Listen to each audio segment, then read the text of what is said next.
జై శ్రీరామ్. శ్రీమాత్రే నమః. శ్రీ గురుభ్యో నమః. 2024 సంవత్సరం డిసెంబర్ 29వ తారీఖు నుంచి 2025 సంవత్సరం జనవరి 28వ తారీఖు వరకు కూడా శశి శుక్ర యోగము గోచారంలో ఏర్పడుతుంది. శని మహారాజు మరియు శుక్ర భగవానుడు వీళ్ళిద్దరూ కూడా కుంభరాశిలో ఈ 1 మంత్ ట్రావెల్ చేస్తారు. వీళ్ళిద్దరూ అంటే ప్రతి సంవత్సరం కూడా శుక్రాచార్యుల వారు శనీశ్వరుడు ఉన్న రాశులు ఆయన ఏ రాశుల్లో అన్నా ఉండనండి, ద్వాదశ రాశుల్లో ఒక 1 మంత్ ఆయన ఒక మాసం పాటు వాళ్ళిద్దరూ ఏ రాశిలో అయినా సరే ఉంటుంది. ప్రతి సంవత్సరం ఒక నెల ఉంటుంది. ఇప్పుడు వచ్చిన ఈ విశేషాంశం ఏంటంటే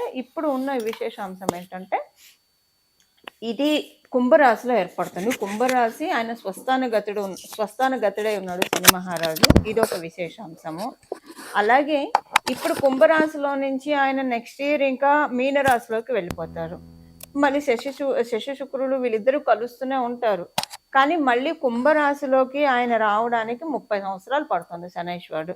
సో ప్రతి సంవత్సరం కుంభరాశిలోకి శుక్రాచార్యుల వారు అయితే వెళ్తూ ఉంటారు. కానీ శనీశ్వరుడితో కూడి ఆయన సంచారము అంటే మళ్ళీ మనం 30 సంవత్సరాల దాకా మళ్ళీ ఇలాంటి కాంబినేషన్ మనం చూడలేం. ఇలాంటి విశిష్టాంశం మళ్ళీ మనం 30 సంవత్సరాల వరకు చూడలేం. మళ్ళీ 30 సంవత్సరాల తర్వాత శనీశ్వరుడు కుంభరాశిలోకి వచ్చినప్పుడు అప్పుడు మళ్ళీ మనం చూడగలుగుతాము.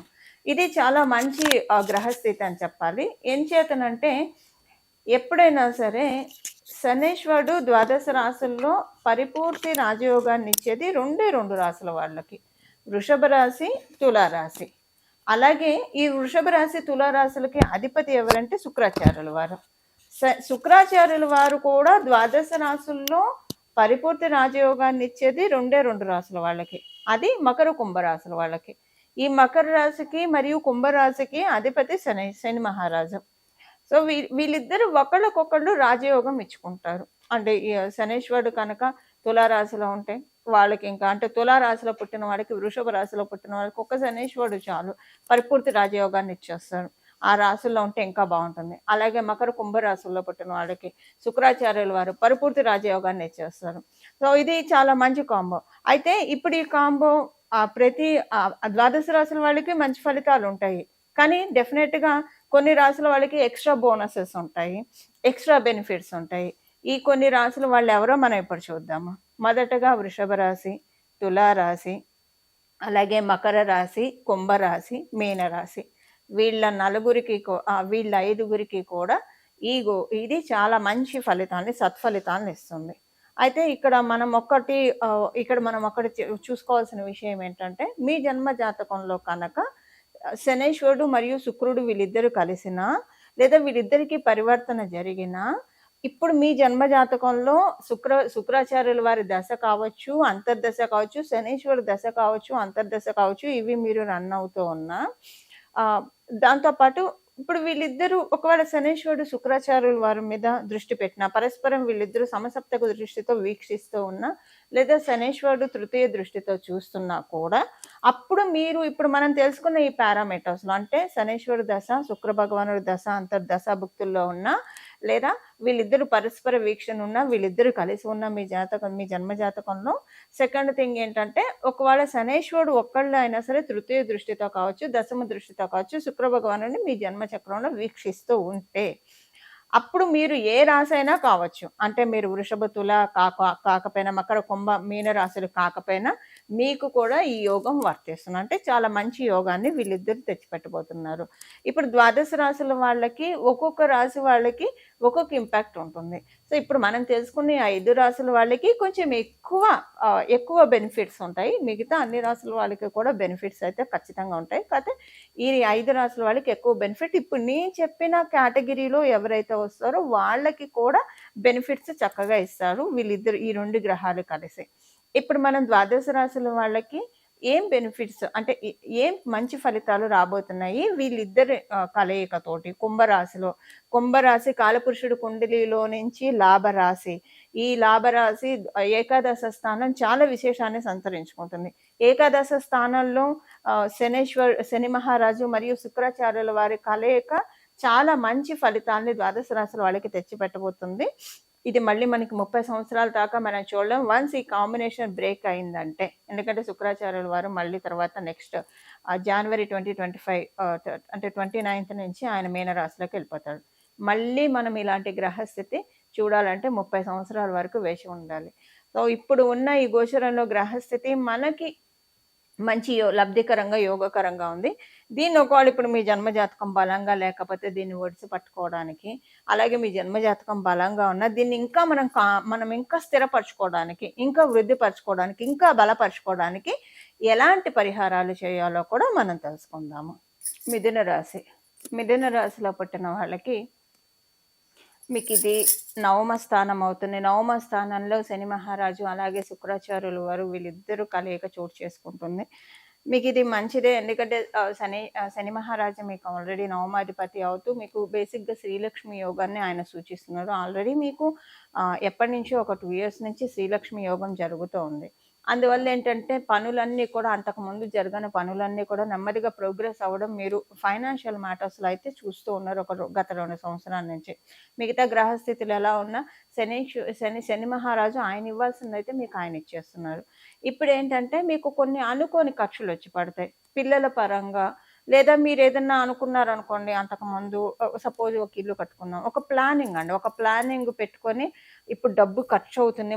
మనం అనుకున్న ఈ ప్లాన్ మనం నెరవేర్చుకోవాలి అంటే అనవసరంగా డబ్బు ఖర్చవుతుంది. ఇప్పుడు వద్దులే డబ్బులున్నప్పుడు చూద్దాము అని అనుకుని ఏమైనా పెండింగ్‌లో పెట్టుకున్నారనుకోండి ఎగ్జాంపుల్‌కి అవన్నీ ఇప్పుడు మీకు జరుగుతాయన్నమాట. అవన్నీ ఇక్కడి నుంచి జరుగుతాయి. ఒక 3, 4 నెలల్లో అవి మీ ప్లాన్స్‌ని మీరు ఎగ్జిక్యూట్ చేయగలుగుతారు.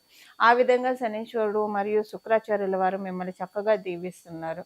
అలాగే మీరు పిల్లల పరంగా ఇప్పుడు పిల్లల ఎడ్యుకేషన్ పరంగా కావచ్చు. అలాగే పిల్లల్ని ఏదైనా విదేశాలకు పంపించాలన్నా, మీకు కూడా విదేశీయులకి సంబంధించిన ప్లాన్స్ ఏమన్నా ఉండి అవన్నీ మీరు ఆపి ఉంటే, ఇప్పుడు వాటికి రూట్ క్లియర్ చేస్తున్నారు శని మహారాజు. వాటికి రూట్ క్లియర్ చేసి అలాగే మీరు విదేశాల్లోనే ఉన్నారు ఆల్రెడీ. విదేశాల్లో మీరు స్థిరపడలేదు. గ్రీన్ కార్డు అప్లై చేస్తున్నారు, శాంక్షన్ అవ్వట్లేదు. ఇప్పుడు మటుకు మిమ్మల్ని విదేశాల్లో మీరు స్థిరపడాలని అనుకుంటే కనుక, ఆయన స్థిరపడే విధంగా మిమ్మల్ని దీవిస్తూ ఉన్నారు శని మహారాజు మరియు శుక్రాచార్యులు వారు వీళ్ళిద్దరూ కూడా మిమ్మల్ని అక్కడ స్థిరపడే విధంగా దీవిస్తూ ఉన్నారు. అలాగే కుటుంబంలో ఉన్న ఏవైనా సరే అంటే ఒక రకంగా చూస్తే కొన్ని విషయాల్లో మీరు రిలాక్స్ అవుతారండి. ఏ విషయాల్లో రిలాక్స్ అవుతారంటే మీ కుటుంబానికి సంబంధించిన విషయాల్లో బర్డెన్ కమ్ డౌన్ అవుతుంది. మీకు రెస్పాన్సిబిలిటీస్ తగ్గినట్లు అనిపిస్తాయి. రెస్పాన్సిబిలిటీస్ తగ్గినట్లు ఎందుకు అనిపిస్తాయంటే, మేబీ మీరు చేసే పనులు మీ ఇంట్లో వాళ్ళు కూడా మీతో పాటు పాలు పంచుకోవడం, అది ఆర్థికంగా కావచ్చు, లేదా మామూలుగా శారీరకంగా కావచ్చు పంచుకోవడం. దానివల్ల ఏంటంటే, మీకు వర్క్ ప్రెషరు పని ఒత్తిడి బాగా తగ్గుతుంది. కొంత రిలాక్స్ అయ్యే టైంని శుక్రాచార్యుల వారు మరియు శని మహారాజు వీళ్ళిద్దరూ కూడా మీకు కలిగిస్తున్నారు. ఇట్స్ లైక్ అంటే ఒక రిటైర్ అయిన వాళ్ళు ఎలాగా వాళ్ళ లైఫ్‌ని పీస్‌ఫుల్‌గా గడుపుతారో, ఇప్పుడు ప్రస్తుతం ఈ నెల కాలం కూడా ఇప్పుడు మనం తెలుసుకునే ఈ నెల కాలం కూడా అలానే ఉంటుంది మీకు. కొంత మీ పనులు ఇంకెవరో ఒకళ్ళు చేస్తారు మీకొచ్చి. సో, అక్కడ మీకు కొంత రిలీవ్ అవుతారు. ఇప్పుడు ఫైనాన్షియల్‌గా మీకు బర్డెన్ ఉందనుకోండి. దానికి మీకిప్పుడు జీతం పెరగడము, లేదా మీరు వ్యాపారస్తులైతే మీ వ్యాపారం వృద్ధి చెందడము. సో, అక్కడ మీకు ఫైనాన్షియల్ బర్డెన్ తగ్గుతుంది. ఏదైనా ఒత్తిడి తగ్గిస్తారండి. ఇప్పుడు శని మహారాజు, శుక్రాచార్యులు వీళ్ళిద్దరూ కూడా మీకు చేసేది ఒత్తిడిని తగ్గిస్తూ ఉన్నారు. అలాగే మంచి పేరు తెచ్చిపెడుతున్నారు. సంతానం కోసం మీరు ఎదురు చూస్తూ ఉంటే, సంతాన సాఫల్యతని కూడా కలిగిస్తూ ఉన్నారు. మీరేదైనా ఒక మంత్ర జపం తీసుకుంటే, ఇప్పుడిది చాలా మంచి శుభ సమయం. పిల్లల ప్రోగ్రెషన్ పరంగా మీరేదైనా ఒక మంచి నిర్ణయం తీసుకోవడానికి, లేదా పిల్లలకి ఒక క్లియర్ విజన్ వస్తుంది. ఒక స్పష్టత వస్తుంది. నాన్నగారు లేదా అమ్మ మేమిది చేస్తాము.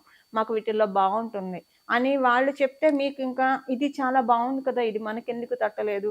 దీంట్లో మనం ప్రోత్సహిస్తే వీళ్ళ లైఫ్ గురించి ఇంకా మనం చూసుకోక్కర్లేదు. నిశ్చింతగా గుడ్డల మీద చెయ్యేసుకొని మనం పడుకోవచ్చు. అన్నట్లు పిల్లల విషయంలో మీకు ఏదో ఒక స్పష్టత భగవంతుడు ఇప్పుడు కలగజేస్తున్నాడు.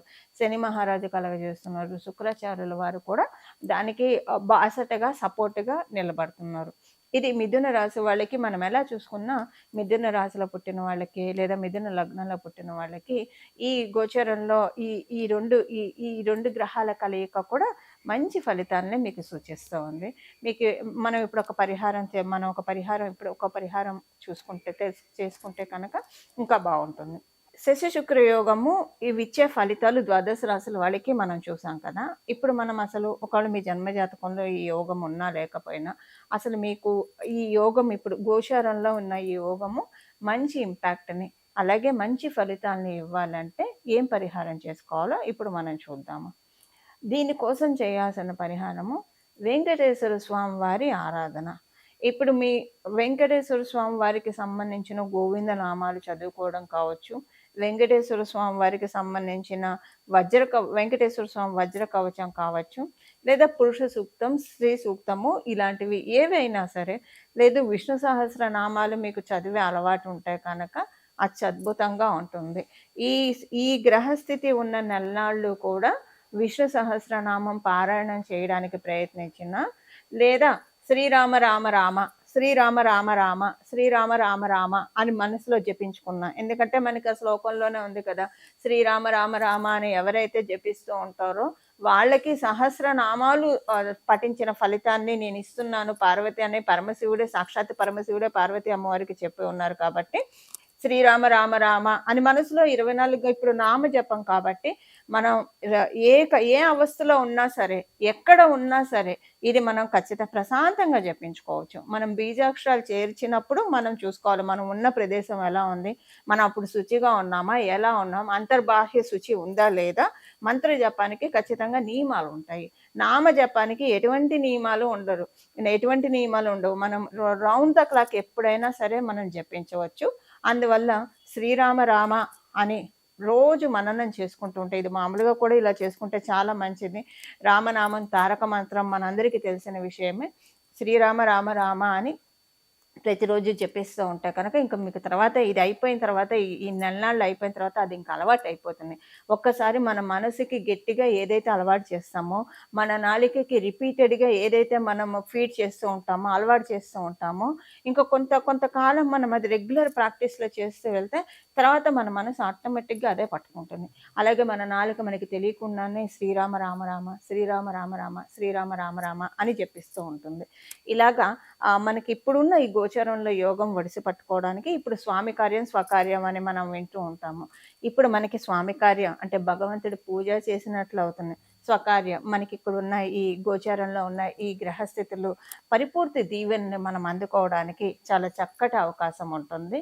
ఈ విధంగా ద్వాదశ రాశుల వాళ్ళు కూడా, ద్వాదశ లగ్నాల వాళ్ళు కూడా ఈ పరిహారం చేసుకొని పరిపూర్తిగా ఈ యోగాన్ని మీరు తీసుకోవాలని చెప్పి నేను కూడా మనందరి తరఫున భగవంతుని వేడుకుంటూ శ్రీరామ రామ రామ మంగళం. నమో భగవతే వాసుదేవాయ.